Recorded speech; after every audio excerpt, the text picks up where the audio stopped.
అందరికీ శుభోదయం. మనం బ్రహ్మం గారి గురించి విన్నాం. ఆయన కాలజ్ఞానం అనే పుస్తకంలో భవిష్యత్తులో రాబోయే విషయాల గురించి తెలియజేసిండు గదా! ఆయన చెప్పిన విషయాలు కొన్ని కొన్ని జరిగినాయి.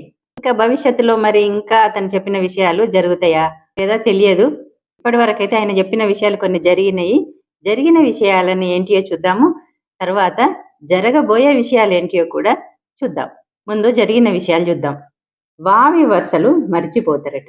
సమాజంలో వావి వరుసలు మర్చిపోతారట. చూస్తున్నాం మనం. నీటిని కొనుగోలు చేస్తారట. ఇది జరిగింది. ఉన్న మోపులు ముత్తైదువులు అవుతారు. జరుగుతున్నది చూస్తున్నాం.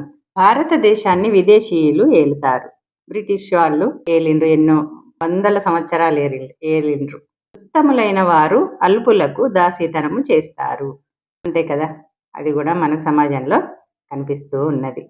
హిమకుర్తి, బెజవాడ మహాపట్టణాలు అవుతాయి. అయినవి కూడా. రాజరికాలు నశిస్తాయి. అంతే కదా, రాజులందరూ పోయినరు. రాణి రుద్రమదేవి, ఝాన్సీ లక్ష్మీబాయి, ఛత్రపతి శివాజీ, ఇట్లా ఎంతో మంది రాజులు పోయినాయి, రాజ్యాలు పోయినాయి.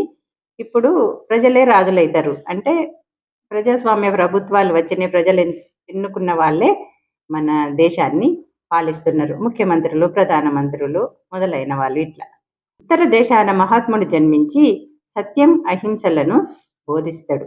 మహాత్మా గాంధీ అహింస ద్వారానే బ్రిటిష్ వాళ్ళని ఎదుర్కొని మనకు స్వాతంత్రం రావడానికి కారణమైండు. ఎడ్లు దున్నపోతులు లేకుండా బండ్లు నడుస్తాయి. పూర్వకాలంలో ఎడ్లు అంతే కదా, దున్నపోతులే కదా, ఒక ఊరి నుండి ఒక ఊరికి వెళ్ళాలని అంటే బండి కట్టుకొని వెళ్ళేవాళ్ళు. ఇప్పుడు అవి లేకుండా నడుస్తుండే మనకు కార్లు, జీపులు, బస్సులు అన్నీ వచ్చినాయి.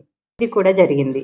మనుషులు పక్షుల్లా ఎగురుతున్నాం కదా, విమానాల్లో ప్రయాణం చేస్తున్నాం. ఇంకా రకరకాలుగా గ్లైడింగ్ అని అదని ఎన్నో చేస్తున్నాం. పక్షుల్లాగా ఆకాశంలో అయితే ఎగురుతున్నాం మొత్తానికి. భర్తలు భార్యలను, భార్యలు భర్తలను డబ్బుల కోసం వేధిస్తారు. ఇప్పుడు సమాజం తిరుగుతున్నదే డబ్బు చుట్టూ.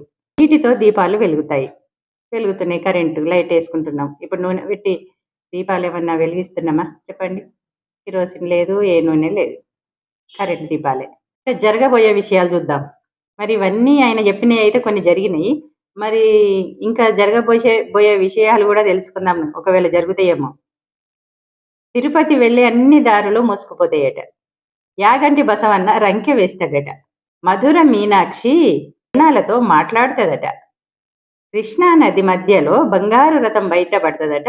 దాన్ని చూసి ప్రజలందరూ కళ్ళు పోడగొట్టుకుంటారట. శ్రీశైల మల్లికార్జున స్వామి భక్తులతోటి మాట్లాడతాడట. నెల్లూరు నీటిలో మునిగిపోతుందట. అది వరకు ద్వారక ఎట్లా మునిగిపోయింది ఆ విధంగా అన్నమాట.